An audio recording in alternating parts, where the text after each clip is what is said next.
Welcome to Kansas Ag Report. I'm Ken Rogers.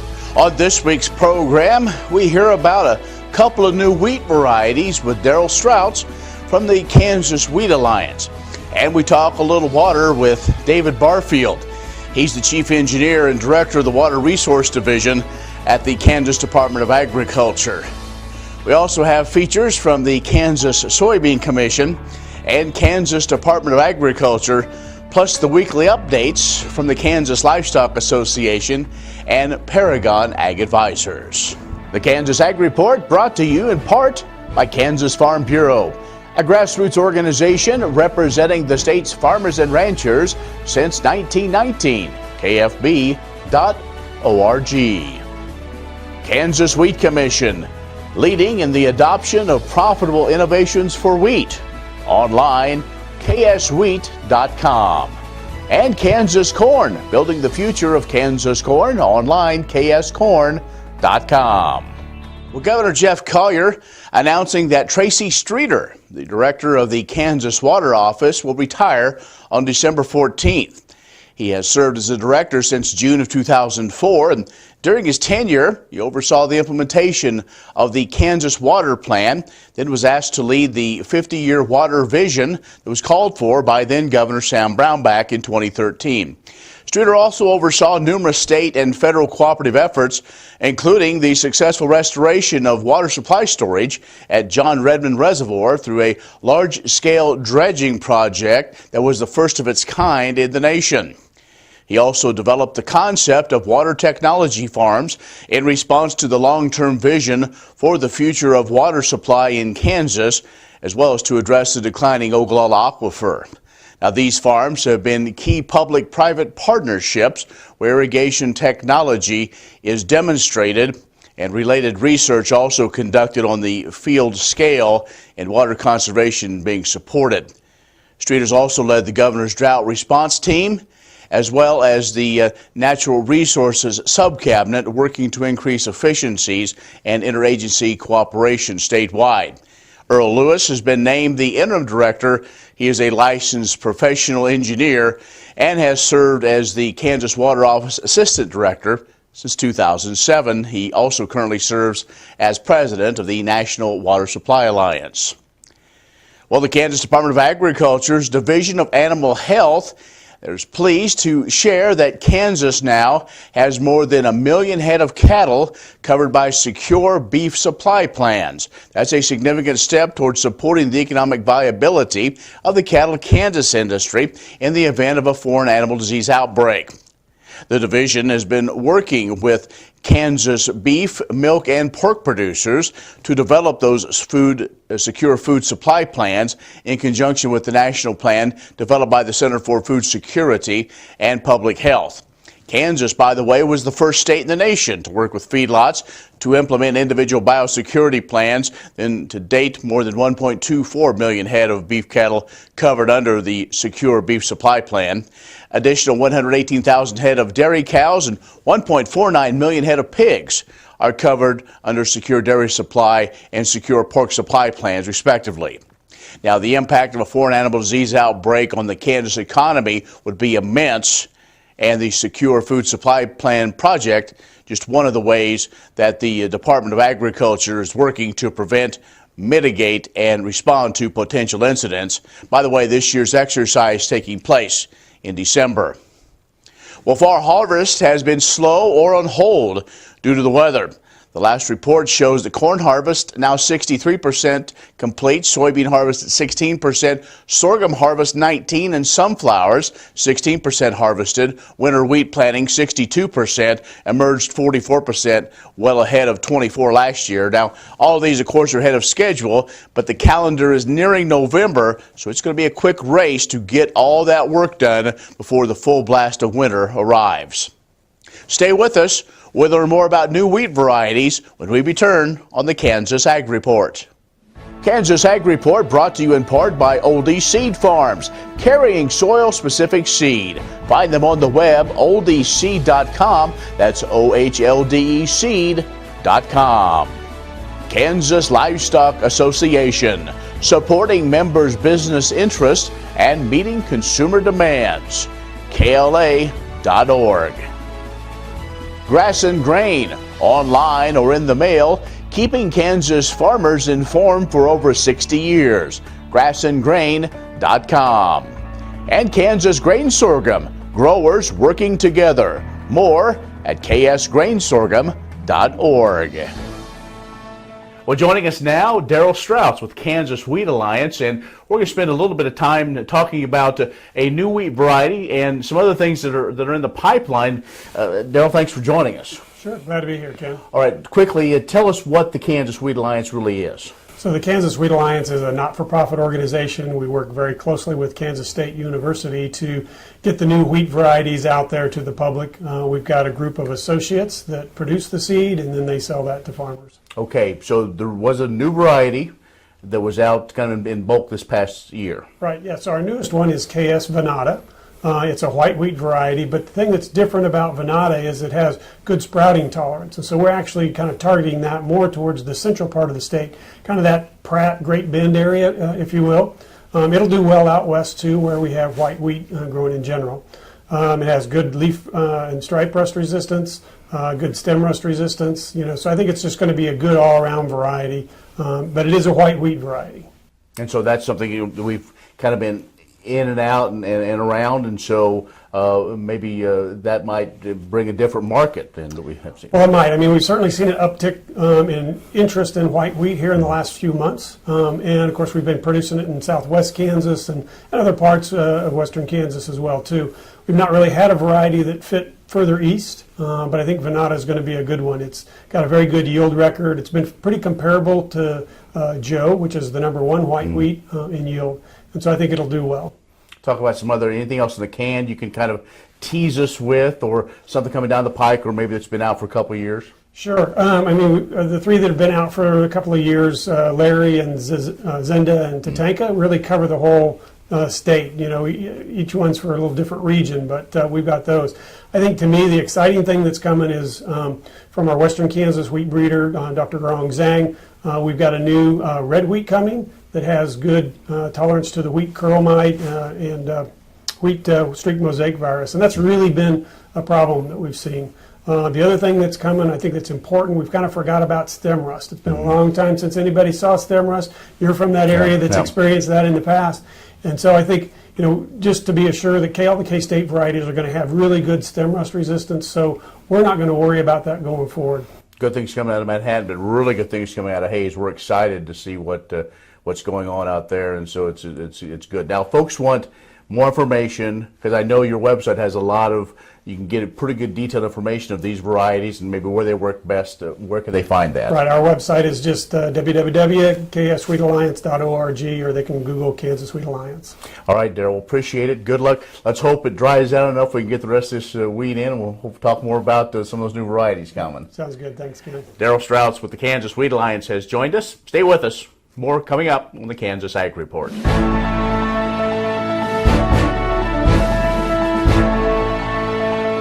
Joining us now is David Barfield, who is with the Kansas Board of Agriculture. He's really the water guy. Many folks have known him. I guess we can go the technical term and everything. But David, we're out here in Cheyenne County talking about some Republican River situations, and it's one of many. But we want to talk about maybe big picture. But right now, let's talk about the meeting here. Did you get what you wanted to hear from stakeholders today?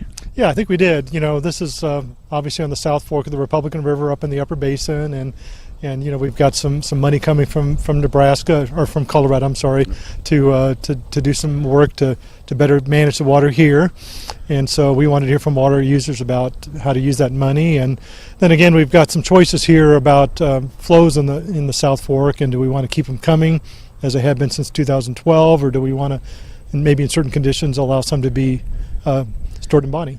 All right, so let's take this as kind of a microcosm of water within the state. We continue to make progress, but water is, again, one of those issues that, I guess, as they say, whiskey's for drinking, water's for fighting. We're not quite exactly where we were maybe a couple of years ago with our surrounding states, and even with some in the state, but we have a few challenges dealing with water right now. Yeah, there are always challenges with water. So certainly in this issue, as you said, it was contentious for a couple decades, and we sort of worked through that and negotiated what we call the final settlement stipulation in the Republican, and went to the Supreme Court to say states had to do that. Now we've gone through a series of years of negotiating these agreements so that Colorado and Nebraska's compliance actions meet Kansas' need. So with this, kind of taking place, at least starting the process, are there other areas, maybe just within the state, not necessarily dealing with other compacts from other states, that situations, especially maybe in central and south central Kansas? Yeah. Well, certainly we have our issues there. The Quivira impairment investigation in south central Kansas on the rattlesnake is one where we're trying to put together a solution that works for the senior water rights needs on Quivira, and yet sort of lets the basin develop its solution with augmentation and maybe some small cuts. So yeah, there's that issue, and there's Wichita's Aquifer Storage and Recharge project that they're trying to figure out how to do in a way that works for them. Northwest Kansas here, we've got the local enhanced management area of GMD4 that I think is a step forward, but we have some water users that are challenging that. So there's plenty of interest in water. Well, those LEMAs, the local enhanced management areas, are ones that really seem to be taking off in western Kansas. Some of the other, in a sense, water farms, as they call them, trying to look for more efficiencies. All that has to do well, even though we're still learning more if they're really getting exactly what they want to accomplish. Yeah, we are. I think we've got the Sheridan Lima that's been around now. It's in year 6, and they actually went through 5 years of that and asked to keep going. So that means it's working, and we're actually seeing that they really are cutting their use and yet finding a way to still make the economy work. So this is going to extend the life of this aquifer and the life of that sort of water-driven economy in western Kansas. And so we're extending that now to water conservation areas and water technology farms. Just how can we get the most value from this water resource? David Barfield, the Department of Agriculture, the Division of Water Resources, has joined us. Stay with us. We'll have more coming up. Kansas Ag Report brought to you in part by Kansas Farm Bureau, a grassroots organization representing the state's farmers and ranchers since 1919. KFB.org. Kansas Wheat Commission, leaders in the adoption of profitable innovations for wheat. And Agview.net, covering news and views in the Beef Belt and Western Corn Belt. Reliable and relevant, Agview.net. All over the country, more and more communities are making the change to biodiesel made from U.S. soybean oil. And the decision continues, improving the health and welfare for millions of Americans while adding billions to our national economy.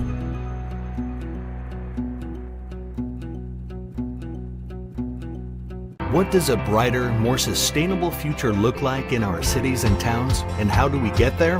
When New York needed an alternative fuel source to reduce carbon emissions, the city found what it needed in biodiesel made from U.S. soybean oil.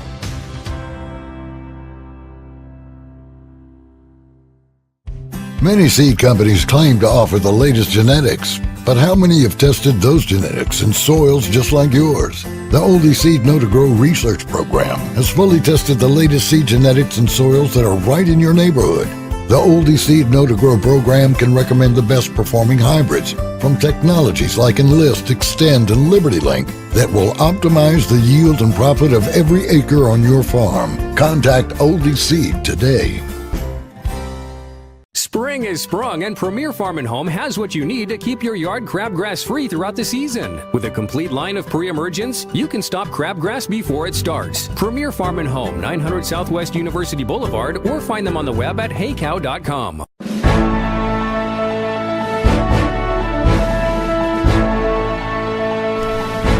The American Soybean Association wants to give a scholarship to someone interested in studying agriculture. The Soy Scholarship is a $5,000 one-time award presented to a high school senior who plans to pursue agriculture at any accredited college or university during the 2019-2020 academic year. ASA manages the scholarship, which the BASF Corporation makes possible through a grant. Eligible students may apply online until November 19.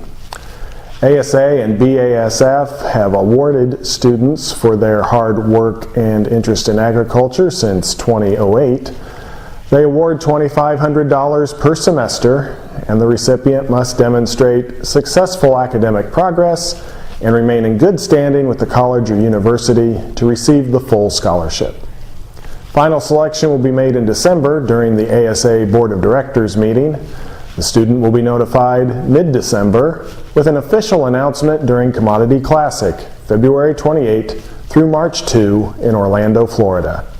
In addition to the scholarship, BASF will provide the winner and one parent or guardian with an expense-paid trip to Commodity Classic, where the student will receive special recognition at the corporation's trade show booth and during the ASA banquet. Visit soygrowers.com/soy-scholarship on the web for more details. What if sustainability were synonymous with U.S. soy? If energy efficiency, water quality, and soil health help define U.S. soy's value, that future is here, the time is now.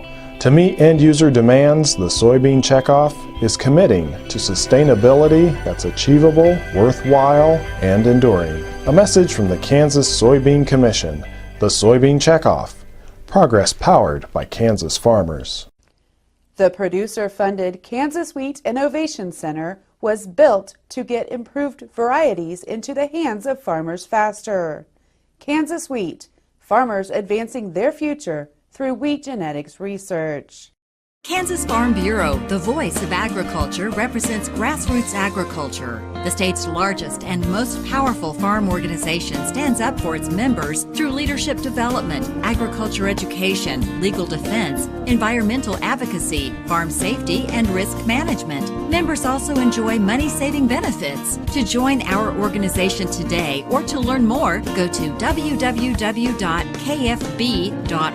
or find us on Facebook and Twitter. What does a brighter, more sustainable future look like in our cities and towns, and how do we get there? When New York needed an alternative fuel source to reduce carbon emissions, the city found what it needed in biodiesel made from U.S. soybean oil.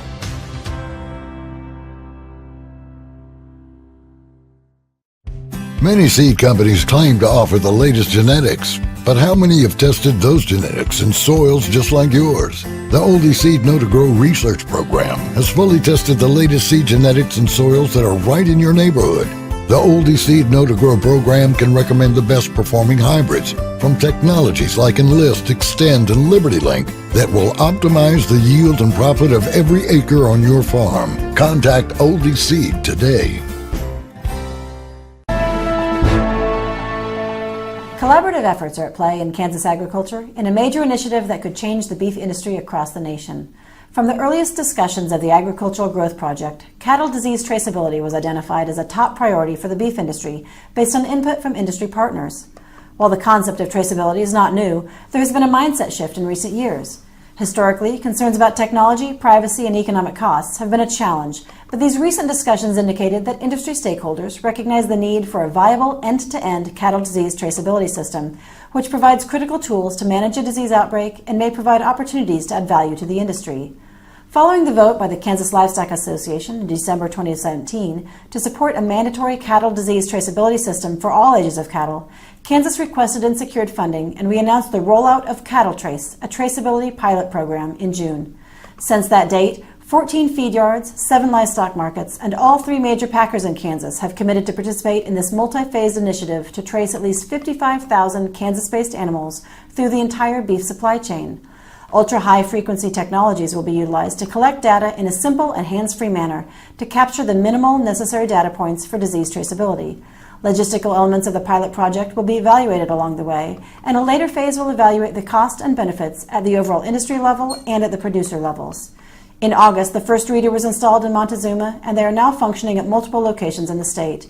And in the interest of data security, which is a top concern for our producers, the program has been established as a private entity and is named a board. If you're interested in learning more about Cattle Trace or participating yourself, find out more at cattletrace.org or follow along with the progress of the project on Twitter @CattleTrace. What does a brighter, more sustainable future look like in our cities and towns, and how do we get there? When New York needed an alternative fuel source to reduce carbon emissions, the city found what it needed in biodiesel made from U.S. soybean oil.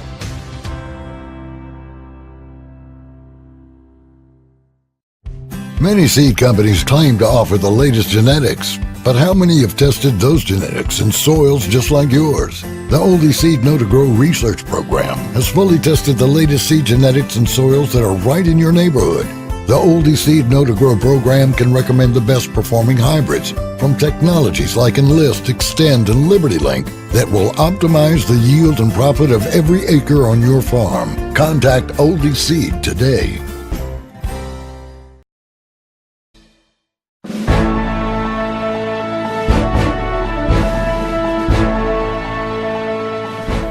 Grand champion steer at the Kansas Junior Livestock Show in Hutchinson was a crossbred led by Cooper Henson of Holcomb. Lauren Ost of Lacine owned the reserve grand steer, a Charlet. Held October 5th through the 7th, the show featured 723 exhibitors and 1,519 head of livestock. This was the largest number of livestock shown since 1988. Ashley Kennedy of Satana showed the Supreme Champion breeding heifer, an Angus, at KJLS. A commercial heifer shown by Abby Wood from Leavenworth was the Reserve Supreme female. A Berkshire shown by Jenna DeRucci from St. Mary's was named Grand Champion Market Hog. Cedar Caruso from Paola exhibited the Reserve Grand Champion Hog, a dark crossbred. The Supreme Breeding Gilt came from the commercial division and was exhibited by Kirby Strop of Parker. Reserve Supreme honors went to the Reserve Commercial Gilt owned by Courtney Bates from Downs. Jillian Keller of Pickaway owned the Grand Champion Market Lamb, a blackface. The Reserve Grand Lamb, another blackface, was shown by Kyler Lee from Burlington. Supreme Registered Breeding ewe honors went to a Hampshire shown by Carson Keller of Pickaway. Reserve Supreme was a Hampshire led by Kyler Lee from Burlington. Hagen Draper Igia of Lewisburg exhibited the Grand Champion Meat Goat. The Reserve Champion was led by Becca Payne from Hutchinson. Juliana Sprague of Kincaid led the Supreme Champion Commercial Doe Kid. The Reserve Supreme Doe Kid was shown by Cammie McComb from Pratt. KLA and K-State are major sponsors of the event.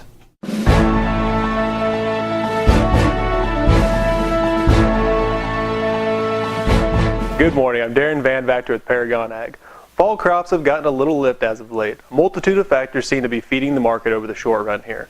Outside influences include the stock market taking a major step back over the past week to 10 days, the U.S. dollar holding the 50-day moving average, and the funds have been busy flattening out their net short position in corn and beans.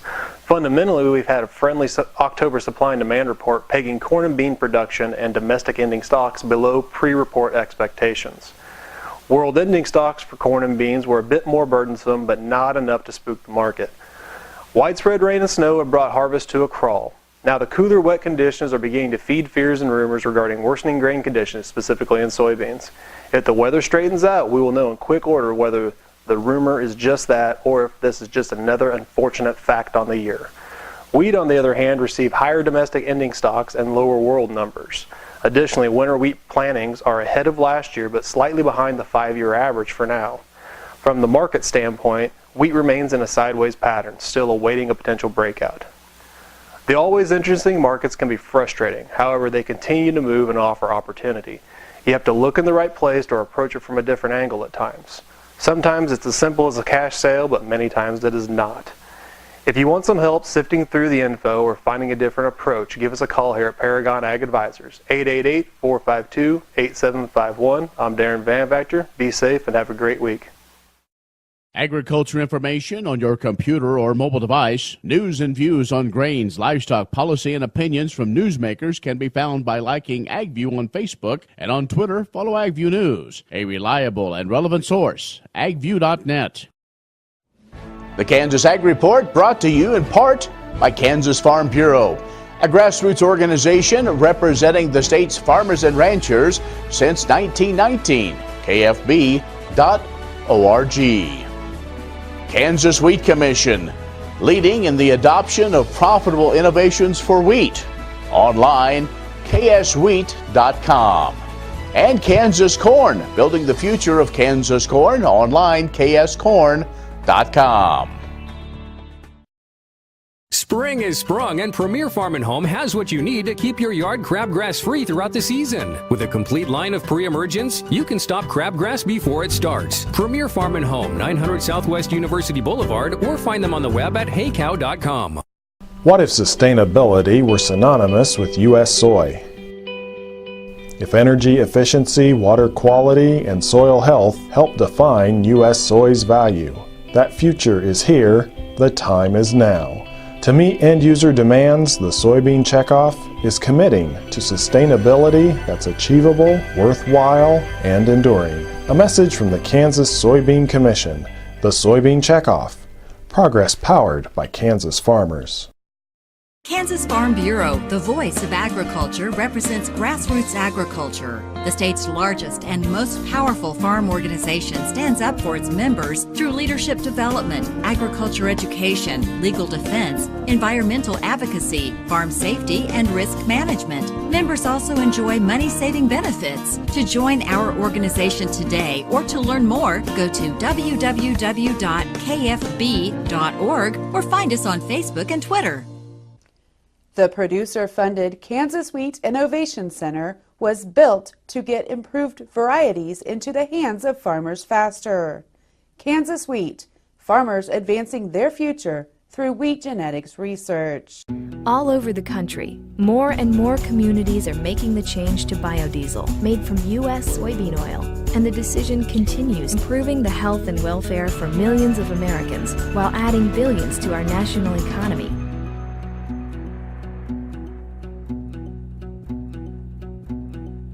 What does a brighter, more sustainable future look like in our cities and towns, and how do we get there?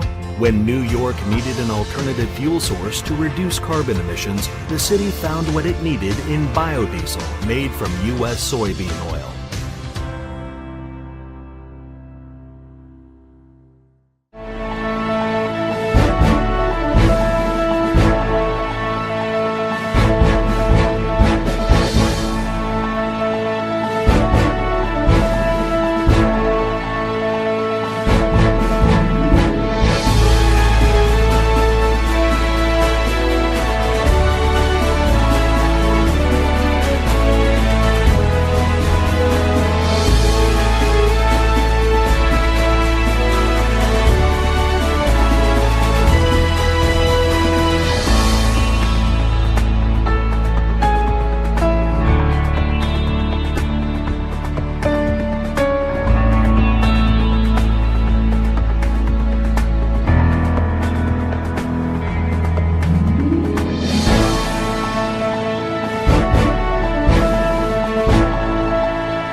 Well, we hope you have enjoyed this week's show.